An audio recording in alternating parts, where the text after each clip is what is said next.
പിണറായി വിജയൻ പറയാണ്, ഞാൻ ആരെയും അങ്ങനെ കെട്ടിപ്പിടിക്കാറൊന്നുമില്ല, ഞാൻ ഷേക്ക് ഹാൻഡ് ചെയ്തോ അതല്ലെങ്കിൽ നമസ്കാരം പറഞ്ഞോണം സ്വീകരിക്കാറുള്ളത്. ഇത് രാഹുൽ ഗാന്ധി ഉദ്ദേശമാണ് അദ്ദേഹം ഇക്കാര്യം പറഞ്ഞിരിക്കുന്നത്.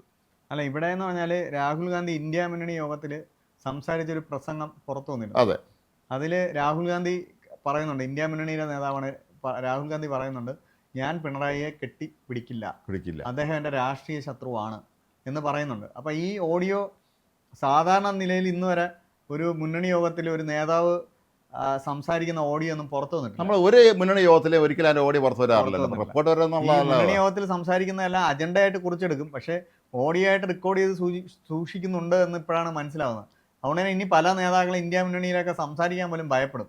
മാത്രമല്ല, ഇന്ത്യ മുന്നണിയിൽ ഒരു വലിയ വിവാദം ഉണ്ടായത് കേരളത്തിൽ രാഹുൽ ഗാന്ധി പ്രസംഗിച്ചത് CPM-ന് BJP ബന്ധമുണ്ടെന്നായിരുന്നു. അപ്പോൾ ഇത് ശരിയായില്ല എന്നും നമ്മൾ ഇന്ത്യ മുന്നണിക്കാർ ഒരുമിച്ച് ദേശീയതലത്തിൽ നിൽക്കുമ്പോൾ രാഹുൽ ഗാന്ധി കോൺഗ്രസിൻ്റെ ഏറ്റവും പ്രധാനപ്പെട്ട നേതാവ്, ലോക്സഭയിലെ പ്രതിപക്ഷ നേതാവ് തന്നെ പറയാണ്, ഈ ഞങ്ങളെ കൂടെ നിൽക്കുന്ന ഒരാൾക്ക് BJP ബന്ധമുണ്ടെന്ന് പറഞ്ഞ് ഞങ്ങൾക്ക് വലിയ തിരിച്ചടിയായി മാറി എന്നുള്ളത് വലിയ തോതിലുള്ള പ്രതിഷേധം ശക്തമായി തന്നെ ഉന്നയിക്കുകയും ചെയ്തു.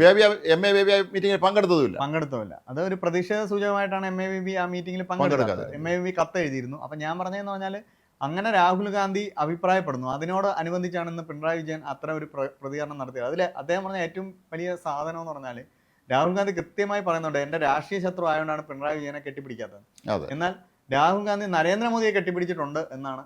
അത് സത്യമാണല്ലോ. ഓർമ്മയില്ലേ, പണ്ട് ലോക്സഭയിൽ ചുരുക്കിയ രാഹുൽ ഗാന്ധി ഒന്ന് പ്രധാനമന്ത്രി കെട്ടിപ്പിടിക്കുന്ന ഒരു സീൻ ഉണ്ടല്ലോ, കണ്ണൂർ കാണിച്ചതൊക്കെ ഉണ്ടല്ലോ. അല്ല, അതൊരു അവിടെ പോവുകയും അങ്ങനെ ഒരു പരിഹസിക്കാനുള്ള ഒരു ശ്രമം രാഹുൽ ഗാന്ധി നടത്തി, അത് മോദി അതിനെ കവർ ചെയ്തതാണെന്നുള്ളത് വേറൊരു ആ കെട്ടിപ്പിടത്തിന് പിന്നിലുള്ള കഥ. അതെ, ശരിക്കും അത് പിന്നീട് അത് രാഹുൽ ഗാന്ധിക്ക് ട്രോളായി മാറി എന്നുള്ളതാണ് സത്യം. അതെ, പക്ഷേ ഇപ്പൊ പിണറായി വിജയൻ വളരെ കൃത്യമായിട്ട് പറയാണ്, എന്നെ കെട്ടിപ്പിടിക്കാനൊന്നും ആരും ഇനി വരണ്ട, നീ പോയി മോദിയെ കെട്ടിപ്പിടിച്ചാൽ മതി, എന്നെ കെട്ടിപ്പിടിക്കണ്ട എന്ന് വളരെ കൃത്യമായി മോദിയുടെ കെട്ടിപ്പിടുത്തത്തെ ഉദാഹരിച്ചുകൊണ്ട് പിണറായി വിജയൻ പറയുകയാണ്. ഒരിക്കലും രാഹുൽ ഗാന്ധി ആ മുന്നണി യോഗത്തിൽ പറഞ്ഞ പ്രസംഗം പുറത്തുവിടാനേ പാടില്ല. അല്ല, അത് ഭയങ്കര അതൊരു നമ്മൾ ഒരു പരസ്പര വിശ്വാസത്തിന്റെ വിശ്വാസത്തിന്റെ പ്രശ്നം.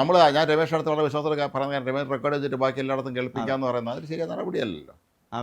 അത് പ്രധാനപ്പെട്ട യോഗത്തിൽ, ഇന്ത്യ മുന്നണിയുടെ യോഗത്തിൽ ശരിക്കും രമേശ്, ഇന്ത്യ മുന്നണി എന്ന് പറയുന്ന ആ മുന്നണി ഇനി വല്ലാത്തൊരവസ്ഥയിൽ പോയിക്കൊണ്ടിരിക്കുകയാണ്. അതെല്ലാം ചിന്ന ഭിന്നമാകുന്ന രീതിയാണ്. DMK ഇപ്പോൾ ഏതാണ്ട് അതിലില്ലാതെ പോയി, അവരങ്ങ് പോയി.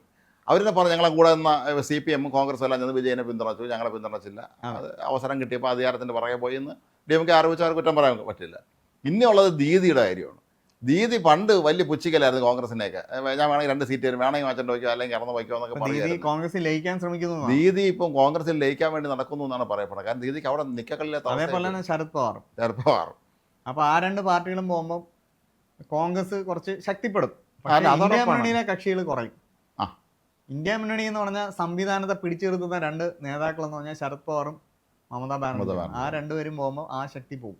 ഇടതുപക്ഷത്ത് നിന്ന് CPM വിട്ടുപോകും, ഇന്ത്യ മുന്നണി വിട്ടുപോകുന്ന തന്നെ വേണം ഇത് മനസ്സിലാക്കാൻ. കാര്യം CPM-ന് വേറെ ഒരിടത്തും സ്റ്റേക്ക് ഹോൾഡ് ഇല്ല, ത്രിപുരയിലില്ല, കേരളത്തിൽ മാത്രമാണ് അല്പം അവശേഷിക്കുന്നത്. മുഖ്യ എതിരാളി കോൺഗ്രസുമാണ്.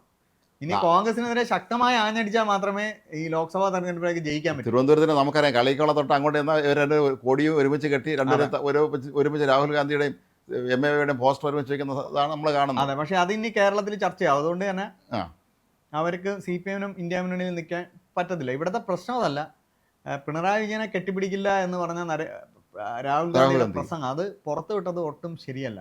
ഇത് പുറത്തുവിടാനുള്ള കാരണം എന്ന് പറഞ്ഞാൽ, ജോൺ ബ്രിട്ടാസ് രാഹുൽ ഗാന്ധിയെ കടന്നാക്രമിച്ച് നശിപ്പിച്ചു എന്നൊക്കെ പറഞ്ഞ ഒരു ചർച്ച നടക്കുന്നുണ്ടായിരുന്നു. അതിനെയൊക്കെ മറികടക്കാൻ, കൗണ്ടർ ചെയ്യാൻ വേണ്ടി കൂടിയാണ്. രാഹുൽ ഗാന്ധി ആരും തോപ്പിച്ചിട്ടില്ല, രാഹുൽ ഗാന്ധിയുടേതായിരുന്നു അസാധാരണ പ്രസംഗം എന്ന് വരുത്തി തീർക്കാൻ വേണ്ടി പുറത്തുവിട്ടതാണ്. പക്ഷെ അത് ഗുണത്തെക്കാളേറെ മുന്നണിക്ക് ദോഷമുണ്ടാക്കുന്ന അവസ്ഥയാണ് സൃഷ്ടിച്ചിരിക്കുന്നത്. അല്ല, അത് ഒരു രാഷ്ട്രീയ പ്രസ്ഥാനങ്ങളിൽ ഇത് ഒരിക്കലും ആരും അംഗീകരിക്കുന്നില്ല. സാധാരണ മുന്നണി യോഗത്തിനൊക്കെ പോകുമ്പോൾ പലപ്പോഴും പണ്ടൊക്കെ ഇങ്ങനെ പറഞ്ഞു കേട്ടിട്ടുണ്ട്, ഈ UDF യോഗത്തിരിക്കും പലപ്പോഴും അതിൻ്റെ വിശദാംശങ്ങൾ പെട്ടെന്ന് തന്നെ CPM-ൻ്റെ ചാനലുകളിലും പത്രത്തിലും ഒക്കെ വാർത്ത വരുമെന്ന് കേട്ടു. അപ്പോൾ ഇതുപോലെ പണ്ട് ആരെയോ ടേപ്പ് റെക്കോർഡർ കൊണ്ട് കയറി തന്നാൽ, അല്ലെങ്കിൽ മൊബൈൽ ഓൺ ചെയ്ത് പോക്കറ്റ് ഇട്ടിരുന്നൊക്കെ പണ്ടിങ്ങനെ പല സംശയം പറഞ്ഞ് കളിയാക്കുമായിരുന്നു. അത് സത്യമാണോ നമുക്ക് പറയാനും കഴിയില്ല. എങ്കിൽ പോലും അതൊരു മുന്നണി മര്യാദയുടെ ഒരു പ്രശ്നമാണ്. അതേപോലെ പിണറായി വിജയൻ്റെ ഷാർപ്പ് ക്രിറ്റിസിസം ആണെന്ന്. മാത്രമേ പിണറായി കളത്തിൽ ഇറങ്ങിയിട്ടുണ്ട്. പിണറായി ഞാൻ പ്രതിപക്ഷ നേതാവാണ് എന്ന് ബോധ്യപ്പെടുത്താനുള്ള ഒരു നീക്കം പുള്ളി ആരംഭിച്ചു കഴിഞ്ഞു. അത് നല്ലതുമാണ്. സർക്കാരിന്റെയും പ്രവർത്തനങ്ങളെ വിമർശിക്കേണ്ടതും തെറ്റുകൾ ചൂണ്ടിക്കാട്ടേണ്ടതും പ്രതിപക്ഷത്തിന്റെ കടമയാണല്ലോ. ആ കടമ ഞാൻ നിർവഹിക്കും. പണ്ട് മുഖ്യമന്ത്രി ആയിരുന്നപ്പോൾ ഇങ്ങനെയൊന്നും ബൈറ്റ് കൊടുക്കുകയോ പൊതു ഒന്നുമില്ല. ഒന്നുമില്ല. പക്ഷേ പ്രതിപക്ഷ നേതാവ് അതല്ല.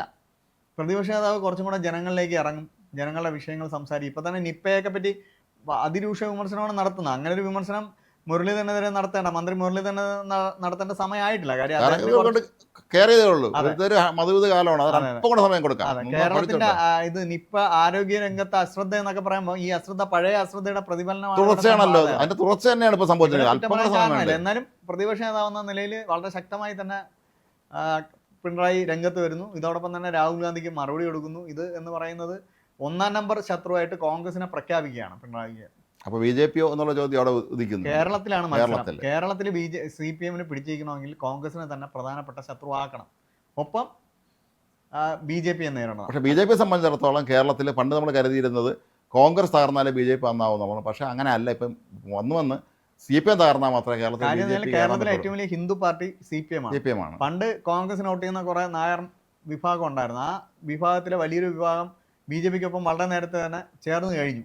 ആ വോട്ട് അവർക്കുണ്ട്. അവർക്ക് ഇനി വേണ്ടത് ഹിന്ദു പാർട്ടിയായ, മാത്രമല്ല CPMന്റെ പ്രധാന വോട്ട് ബാങ്കായ ഈഴവ സമുദായം BJP അനുകൂലിച്ച് തുടങ്ങിയിരിക്കുന്നു. കാരണം ജയിച്ച 3 പേരിൽ 2 പേര് ചാത്തന്നൂരിലെയും വിജയം അത് തന്നെയാണ് സൂചിപ്പിക്കുന്നത്. മാത്രമല്ല കണ്ണൂരിലെ പാർട്ടി ഗ്രാമങ്ങളിലൊക്കെ തന്നെ അവിടെ ഒരുപാട് ഈഴവരുള്ള സ്ഥലമാണല്ലോ BJP കയറി വരുന്നുണ്ട്. അതെ, അപ്പൊ അത് ഒരു വലിയ പ്രധാനപ്പെട്ട ഘടകമാണ്. ഏതായാലും ഈ രാഹുൽ ഗാന്ധിയും പിണറായി വിജയനും ഇനി അടുത്ത കേരളത്തിൽ എവിടെയെങ്കിലും വെച്ച് കണ്ടുമുട്ടുമോ എന്നുള്ളതാണ് നമ്മൾ നോക്കുന്നത്. കെട്ടിപ്പിടിക്കുമോ ഇല്ലയോ, കൈയെടുക്കോ, നമസ്കാരം പറയുമോ, കെട്ടിപ്പിടിക്കുമോ എന്നാണ് നമ്മൾ രാഷ്ട്രീയങ്ങൾ വെച്ച് നോക്കുന്നത്. ഏതായാലും ഇന്ത്യ മുന്നണി എന്നുള്ള ആ ഒരു വലിയ സങ്കല്പമായിട്ട് വന്ന ഇന്ത്യ മുന്നണി തുടക്കക്കാരനായ നമ്മുടെ നിതീഷ് കുമാറിനെ ആദ്യം ഇറങ്ങി അത് വഴി പോയി.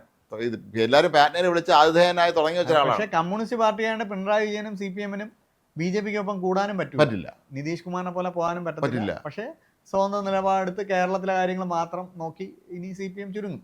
അപ്പോൾ ശ്രദ്ധിക്കേണ്ട ഒരു കാര്യം, കേരളത്തിൽ ഭരണകക്ഷി UDF ആണ് ശ്രദ്ധിക്കേണ്ടത്, സർക്കാർ ശ്രദ്ധിക്കേണ്ടത്. അതിന് പിണറായി വിജയനെ പോലെ വളരെ മുതിർന്ന ഒരു അതേ വളരെ എക്സ്പീരിയൻസ് ആയിട്ടുള്ള രാഷ്ട്രീയ നേതാവ് തന്നെയാണ്. അപ്പോൾ അവരും ഇപ്പുറത്ത് നിന്ന് വിമർശിക്കാണ്ട് ഇപ്പോൾ മറ്റേ ദേവസ്വം ബോർഡിലെ വക്കീലിൻ്റെ കാര്യത്തിലും ഒക്കെ തന്നെ അവർ പ്രതികരിക്കാൻ തുടങ്ങിയിട്ടുണ്ട്. ഈ ആരോഗ്യസ്ഥിതിയിലൊക്കെ അവർ പ്രതികരിച്ച് തുടങ്ങിയിട്ടുണ്ട്. അപ്പോൾ അത് ശ്രദ്ധിക്കുക. UDFന് നല്ലതാണ്. കാരണം പിണറായി കളത്തിൽ ഇറങ്ങിയിട്ടുണ്ട്. ഇനിയിപ്പോൾ ഇങ്ങനെ വെറുതെ എടുത്തിട്ട് കാര്യമില്ല, ഞാനൊന്ന് ഏറ്റുമുട്ടലിൻ്റെ പാതയിലേക്ക് പോകാമെന്ന് പിണറായി വിചാരിച്ചിറങ്ങുന്നുണ്ടായിരിക്കാം. കാരണം പിണറായി ആദ്യമാണ് പ്രതിപക്ഷ നേതാവാകുന്നത്. വിജയസിനെ പോലെ ഒന്നുമല്ല, ആദ്യം ഫസ്റ്റ് പ്രതിപക്ഷ നേതാവാണ്. അപ്പോൾ അത് തനിക്ക് യഥാർത്ഥ മോശക്കാരനല്ല എന്ന് നാട്ടുകാരെ ബോധ്യപ്പെടുത്താനുള്ള ഒരു തത്രപ്പാടിലായിരിക്കാം ഒരു പക്ഷേ പിണറായി വിജയനും. ഏതായാലും ദേശീയ തലത്തിൽ ഈ ഇന്ത്യ മുന്നണി എത്ര നാൾ പോകുന്നുള്ളത് കെട്ടിപ്പടുത്ത വിവാദം അടുത്ത ഇന്ത്യ മുന്നണി യോഗത്തിലും ഈ പ്രസംഗം ചോർന്നതുമെല്ലാം CPM ഉയർത്തും.